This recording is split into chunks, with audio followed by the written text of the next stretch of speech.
Aku lan Edo wis bebarengan wiwit jaman SMP nganti tekan SMA. 3 tahun 10 wulan. Ora mau wektu sing cekak, nanging sajroning wektu kuwi akeh kenangan sing ora iso lali. Saben esuk Edo nunggu aku ing gerbang sekolah karo sego bungkus lan es manis sing ora tau ilang.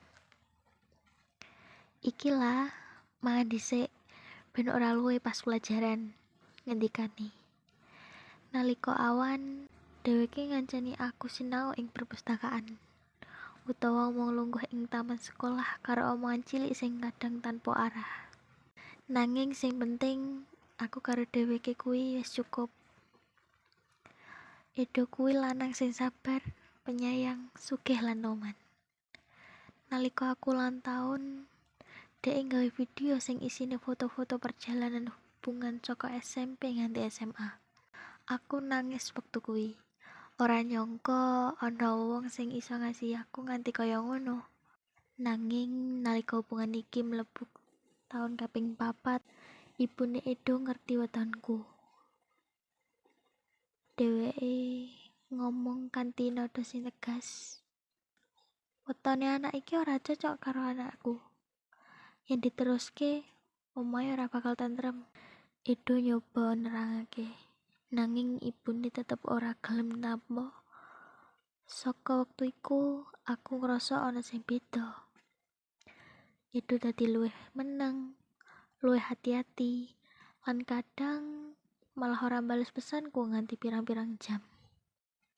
Aku ngerti ana sing ditutup-tutupi, nanging aku pura-pura ora ngerti mung supaya hubungan iki tetep ana.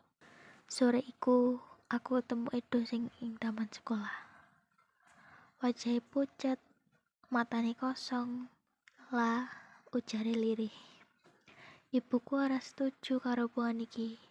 Ning kono aku langsung nyesak. Terus, kowe arep nyerah ngono wae? Dheweke nunduk. Aku wis nyoba ngomong lah, tapi ibuku nangis. Dheweke ngancam aku ora bakal ngaku aku maneh yen aku tetep karo kowe. Aku nangis, tanganku gemeter. Do, hak dhewe wis bebarengan meh 4 tahun. Kowe sing ngajari aku sabar. Kowe sing gawe aku percaya karo tresno. Saiki kok malah kowe sing nyerah. Edo ora bisa ngomong apa-apa. Dheweke mung nyekel tanganku lan ngucap lirih. Aku tresno karo kowe. Lah, nanging aku ora wani nglawan ibuku. Waktu kuwi, aku ngerasa kaya kabeh donya ambruk. Sasi kepungkur aku teko ing omahe Edo. Ibune nyambut aku nganggo senyum tipis. Nduk, iki ora salahmu. Tapi weton iku ora bisa dilawan. Iki kanggo masa depanmu uga. Edo metu saka kamar, wajahe pucet. Sepurane yolah. Aku mung bisa ngomong matur suwun. Wis tau dadi wong sing paling ngerteni aku.